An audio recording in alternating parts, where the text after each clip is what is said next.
Fala pessoal, como é que vocês estão? Sejam muito bem-vindos novamente aqui ao nosso canal Doutor Startup, a nossa série Direito de Startups na Prática. A gente está no episódio 6. Hoje a gente vai falar da startup chamada The Box Company, lá do episódio 6 também do reality O Anjo Investidor.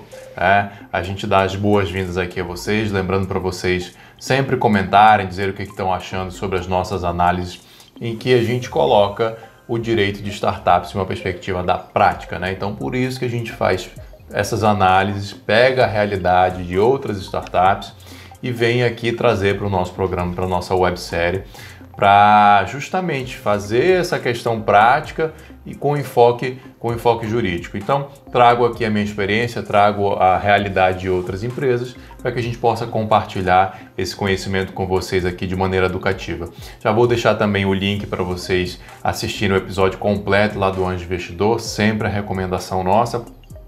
E vamos lá, vamos começar nosso episódio. Então, como eu falei para vocês, a gente vai falar da The Box Company. Nós montamos a Box Company Club com o objetivo de ser uma empresa para trabalhar o modelo de recorrência de vendas através de assinaturas e levar sempre conteúdos relevantes para as pessoas, para o seu dia a dia, através de uma curadoria na seleção dos conteúdos que nós enviamos.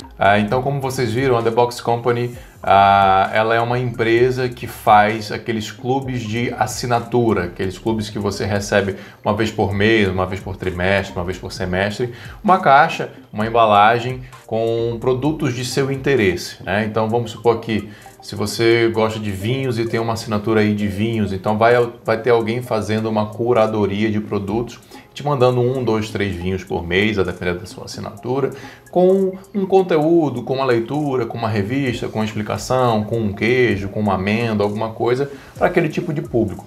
No caso aqui, a The Box Company tem dois objetivos principais. Ela quer ser uma plataforma de tecnologia para que outras empresas que queiram fazer esse tipo de negócio, esse modelo de negócio, usem a plataforma dela. Então ela estaria fazendo essa terceirização da plataforma, um modelo B2B2C. E ela tem dentro desse negócio, dentro dessa plataforma, um clube de assinatura, que é o The Box Kids. É um clube de assinatura para crianças. Então, são jogos, são revistas, são brinquedos com uma pegada mais pedagógica, com uma pegada mais ecológica, mais sustentável. Então tem uma curadoria de uma pedagoga que faz a combinação dos brinquedos, dos elementos que estarão ali de acordo com a idade das crianças. Então, mês a mês, aquela criança, aquela família recebe uma caixa com diversos itens relacionados a essa atividade de aprendizado lúdica para as crianças. Esse é um episódio que fica muito focado na questão do valuation. Tem outras questões que são abordadas ali, mas como os fundadores colocam o valuation muito alto, isso de certa forma assusta o João Kepler. Então é um episódio muito focado em valuation, em avaliação da empresa. E aí eu vou aproveitar, a gente já estava precisando de um episódio para falar de valuation, então eu vou aproveitar esse episódio para explicar o que é valuation, como que é feito valuation em empresas tradicionais e trazer isso um pouco para a prática, para o mundo das startups. Então, começando pela definição do termo, né? Valuation é uma palavra em inglês em que a gente usa aqui no Brasil para falar tanto da avaliação de uma empresa, ou seja, o valuation de tal empresa foi de 100 milhões, aquela empresa foi avaliada em 100 milhões. Quanto para o processo ou a técnica de avaliação. Então eu preciso contratar alguém que saiba fazer esse processo de valuation. Então, alguém que vá fazer o processo de avaliação. Então a gente usa tanto para o processo quanto para o resultado final desse processo. Enfim, é a maneira que se utiliza. Então, sempre que você ouvir falar em valuation, pode ser já o resultado final, o número final, o valuation daquela empresa foi tanto, ou a avaliação, o processo de avaliar em si. Para as empresas tradicionais, existem diversos métodos de valuation, diversos métodos de avaliação. Eu vou citar os 3 mais tradicionais aqui para vocês, que é o método de fluxo de caixa descontado. O fluxo de caixa descontado, ele vai pegar o resultado da empresa, o lucro ou o EBITDA ou lagita, né, lucro antes de juros, impostos, depreciação, etc, etc. Pega esse lucro bruto e coloca ele para o futuro, joga ele para o futuro. Então, se essa empresa tem um lucro bruto de 10 milhões de reais por ano ou 1 milhão de reais por ano. Isso é feito a perpetuidade para frente com uma taxa de juros invertida, uma chamada taxa de desconto. É uma questão de matemática financeira. Então você tenta inferir quanto que aquela empresa geraria de lucro bruto ao longo da sua vida, coloca uma taxa de desconto, porque é um valor futuro que você está trazendo a presente, é como se fosse um empréstimo invertido, né? Então você desconta essa taxa de juros aqui. E você coloca algumas outras questões de mercado, como por exemplo o risco Brasil, pode ser o caso, o risco daquele mercado, algumas outras análises estatísticas para também ter um desconto de risco. É um cálculo, de certa forma, o raciocínio é interessante, o raciocínio é comum, o cálculo é um pouco mais complexo, tem pessoas especializadas em fazer esse cálculo, mas ele dá uma boa ideia e é o método mais utilizado aí pelo mercado de empresas tradicionais.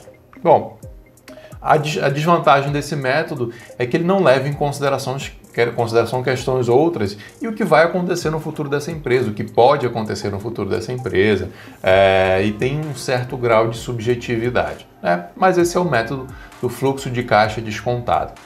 O outro método é o de múltiplo de mercado. Então você analisa o mercado de academias, por exemplo, e o mercado de academias está tendo várias transações. Bom, aquela empresa, aquela companhia, aquela academia X, ela foi negociada a 100 milhões de reais, mas ela tinha um EBITDA ou um faturamento, aí depende de caso a caso, de 10. Então se ela tinha, vamos supor, um EBITDA de 10, ela foi vendida a 100, então o múltiplo que o mercado utilizou foi 10 vezes o EBITDA.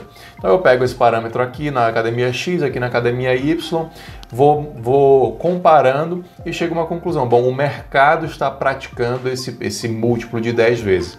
Então, se eu estou analisando a companhia Z, a academia Z, digamos assim, eu vou aplicar o mesmo múltiplo. Então, vamos supor que ela tem um EBITDA de 500 mil reais, eu vou multiplicar por 10, essa academia vai valer 5 milhões de reais, segundo essa metodologia dos múltiplos de mercado. Aqui dá para perceber também que não é uma metodologia que leva em consideração muita coisa, né? Leva em consideração a prática de mercado, mas as individualidades, as características de cada tipo de academia não levam, né? Bota meio que tudo no mesmo saco. E a gente sabe que nem todas as academias são no mesmo saco. Tem questão de gestão, questão de eficiência de recursos, questão de margem de lucro, etc, etc, etc. Então é também um defeito aqui para a gente ficar atento e conhecer um pouco mais do método. O terceiro método é o valor patrimonial. Então, basicamente, pega ali no balanço daquela empresa o que ela tem de ativo, o que ela tem de passivo, né? Faz essa subtração aqui. Bom, se ela tem 100 de ativo e 50 de passivo, ela vale 50, porque o ativo menos o passivo dá 50, né? Estou explicando aqui de uma maneira muito simplificada todos os três modelos, tá, pessoal? Só para que vocês tenham realmente uma noção dentro do que cabe aqui do tempo do nosso episódio. Mas esse também é o método talvez o menos utilizado hoje, porque ele peca em diversos aspectos. Primeiro porque faz essa análise de ativo menos passivo que para uma empresa não é ideal, não leva em consideração ao fluxo de caixa, a possibilidade de geração no futuro, né? A capacidade dessa empresa gerar no futuro. É uma fotografia muito estática de um momento X no tempo, então se aquela empresa está naquele momento numa crise, não vai importar muito se a perspectiva futura dela é muito boa e se o passado dela foi muito bom. Então pode ser uma fotografia no momento ruim ou pode ser uma fotografia no momento muito bom também, que vai contaminar essa avaliação. Bom, vocês podem perceber por todos esses três métodos que existe algo ali em comum entre eles, uma necessidade em comum para que a gente possa fazer essa avaliação, que é justamente um bom histórico dessa empresa. Essa empresa, para ser submetida a esses métodos de uma maneira satisfatória, diria assim, ela tem que ter, sei lá, no mínimo 5 anos de existência, de track record ou de histórico de faturamento, de histórico de lucratividade, de histórico de EBITDA, porque senão não faz muito sentido uma empresa com 1 ano de lucro eu projetar esse lucro para frente e fazer um desconto no tempo. Não faz muito sentido também eu comparar com outras empresas do mercado que estão há 10, 15, 20 anos se ela tem só 1 ano de existência. E a mesma maneira para o método de balanço patrimonial, A empresa está começando agora, provavelmente ela não vai ter pouquíssimo ativo, então não faria muito sentido. E esse é o caso das startups, né? Esse é o caso das startups. Então esse é apenas um dos problemas, uma das razões pelas quais não se utiliza esses métodos de avaliação para as startups bem early stage. Quando essas startups estão bem no começo, não se utiliza esses métodos. Principalmente também, uma outra razão pelas quais esses métodos não são utilizados de uma maneira completa, profunda aí no mundo das startups, é porque as startups tendem a lidar, até por definição, com um grau de incerteza muito maior do que empresas tradicionais. Então, startups bem early stage, por essa questão também de ter um grau de incerteza muito maior, esse tipo de metodologia de avaliação ela só vai sendo utilizada quanto mais histórico a startup tem, quanto mais ela está se estabilizando em seus resultados, mais ele vai sendo utilizado. Quanto menos histórico, quanto mais cedo, quanto mais early stage essa startup está, faz menos sentido se utilizar desses métodos, que são métodos de avaliação de empresas tradicionais, tá?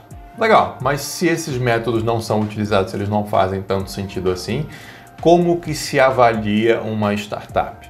A resposta simples e direta é, principalmente no começo, não tem como avaliar. Se é uma empresa que está muito no começo, eu não tenho como ter um modelo matemático para jogar uma avaliação fidedigna ao final desse modelo matemático, né?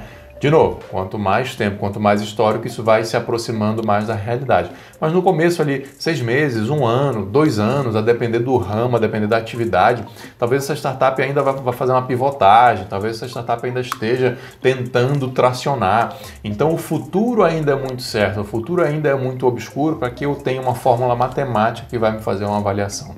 Então, isso é feito de duas maneiras. A primeira maneira, que o João Kepler fala nesse episódio, também ele até comenta, é que o mercado de investidores em startups, o mercado de venture capital, ele meio que estabelece, ele tem rodadas de investimentos, né? Então ele vai mencionar lá. Então você tem a rodada anjo, tem rodada pré-seed, tem rodada seed, tem série A, tem série B.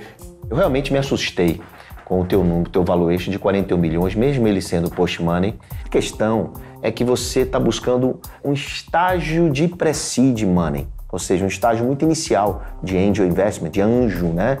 E um valuation de 41 milhões já é um valuation série A. Nós temos vários estágios de investimento. É como se fosse uma escada. Cada um é um tamanho de cheque, um percentual da empresa e um valor de valuation. E cada tipo de rodada dessa, o mercado tem um parâmetro, uma faixa de variação para quanto é o valor do cheque que vai ser aportado nessa startup e quanto que no final é a avaliação dessa startup. Então vamos dar um exemplo aqui. Uma rodada anjo vai estar avaliando a startup aí em 2 milhões de reais e vai dar um cheque de 100 mil reais. São exemplos, tá, pessoal? Isso varia, flutua muito dinamicamente. Mas nessa rodada o mercado já sabe que mais ou menos aquela startup vai ter um valuation daquele e o cheque vai ser desse tamanho. Quanto mais as rodadas passam, então um pré-seed, para um seed, para um série A, mais os cheques vão aumentando e mais a avaliação, o valuation das empresas vão aumentando e mais também vai sendo possível eu capturar o valor dessa empresa com uma fórmula matemática. Então vai ficando mais fácil, eu vou tendo mais dados objetivos, eu vou tendo um histórico maior para que eu tenha subsídios para avaliar essa startup com mais robustez. Então, lá numa rodada, numa série A, por exemplo, você já tem mais subsídios para avaliar, já tem um histórico, já dá para se ver o que essa startup fez, o que ela precisa fazer para atingir tal valor. Eu já consigo comparar até mesmo essa startup com outras startups do mesmo ramo ou de outros ramos, eu acho que eu utilizo, que seja marketplace ou que seja B2B2C, enfim, que tenha algumas similaridades para que haja esse tipo de comparação. Então, essas rodadas estabelecidas pelo mercado com valores ali mais ou menos estabelecidos, isso ajuda muito tanto investidores quanto founders a entenderem que valores está sendo praticado, então quanto pedir de cheque e quanto falar em valuation. E a gente vê lá no episódio que a pedida foi muito alta, o valuation foi muito alto, isso foi das principais razões que fez com que essa startup não recebesse a proposta de investimento, né? E uma outra prática que se adota também, principalmente nas startups mais do começo, é de fazer rodadas não precificadas. Então, vamos falar de um anjo de novo lá, ou de um processo de incubação, um processo de aceleração, que pegou uma startup com 6 meses, que está ali validando ainda o seu modelo de negócio, mal faturou, não faturou, está começando a faturar. Pessoal, não faz sentido fazer uma avaliação dessa startup ainda. Então, o que se faz no mercado? O que se chama de uma rodada não precificada. Então, eu vou botar um valor, vou ver ali no seu plano de negócio quanto que você precisa para sobreviver por 12 meses, por 18 meses, por 24 meses. Vamos supor que seja aí 100 mil reais. Então, eu vou te dar 100 mil reais, vou investir 100 mil reais como um investidor anjo aqui. Mas a gente não vai falar em preço, a gente não vai falar em valuation dessa sua startup. Mas, então, significa dizer que essa é uma rodada não precificada, né? Mas, quando houver uma rodada futura que seja precificada, ou seja, que um outro investidor ou que um pool de investidores coloque preço, faça um valuation na sua startup, aí eu que investi antes vou usar aquele valuation do futuro, mas como eu investi antes, como eu entrei no risco antes, eu vou ter um benefício. Seja um desconto naquele valor, então vamos supor, eu vou usar aquele preço, mas com desconto de 20%, um exemplo.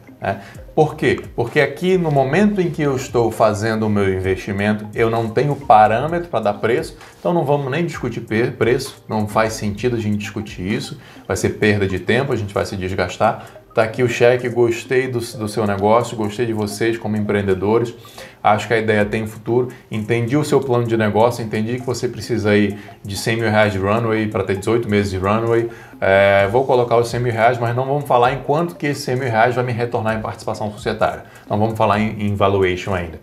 Uma rodada não precificada. Quando houver uma rodada precificada, eu assino esse contrato aqui agora dizendo que quando houver uma rodada precificada, eu, investidor, vou ter um 20% de desconto. Tá? Então, lá na frente, a gente vai pegar aquele preço, o valuation da sua startup, e eu vou ter 20% de desconto.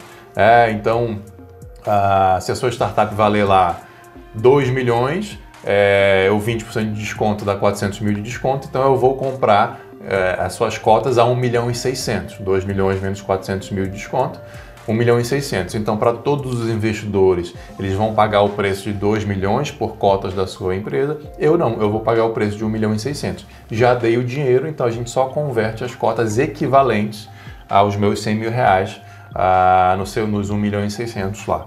Bacana? Então, esse é o mecanismo de rodada não precificada e rodada precificada que é utilizada aí pelo mercado, principalmente nesses investimentos aí mais early stage, nessa fase anjo, pre-seed, para justamente eliminar ou passar por cima desse problema de valuation, que é muito difícil ou praticamente impossível fazer um valuation próximo da realidade nessas fases. Então, o ecossistema se utiliza dessas faixas de valores de cada rodada, o próprio mercado vai estabelecendo isso é muito dinâmico, isso é muito fluido, então mas se utiliza isso como referência, e o Brasil tem uma referência, os Estados Unidos tem outra referência, cada mercado tem a sua referência. Normalmente, quanto mais amadurecido o mercado, mais esses valores vão aumentando em cada rodada. E o outro mecanismo é fazer rodadas não precificadas com algum tipo de vantagem, normalmente um desconto, sobre uma rodada que foi precificada. Tá bom? Então, pessoal, dentro do que cabe aqui do nosso tempo, do nosso objetivo de manter o episódio aí entre 20 e 25 minutos, falamos um pouco sobre essa questão de valuation das startups. Eu vou reservar um outro episódio futuro para que a gente fale de valuation pre-money, valuation post-money e para que a gente fale de diluição de cotas, diluição dos sócios, dos investidores, porque aí é mais uma conversa mais longa, a gente vai deixar isso para um outro episódio, tá bom? Então esse foi o nosso episódio 6. Novamente, peço que você se inscreva no canal para que você não perca nenhum tipo de conteúdo. Nossa websérie vai ao ar toda quarta-feira às 20 horas. Toda segunda-feira, 20 horas, também tem live aqui no canal. E nos outros dias, todos têm vídeos curtos falando sobre esse ecossistema das startups. tá bom? Segue a gente lá no Instagram também. Assiste o episódio completo lá do Anjo Investidor, que é sempre muito bom, sempre muito educativo para quem quer adentrar nesse mercado maravilhoso que é o mercado das startups. Legal, pessoal? Um grande abraço, até a próxima. Tchau, tchau.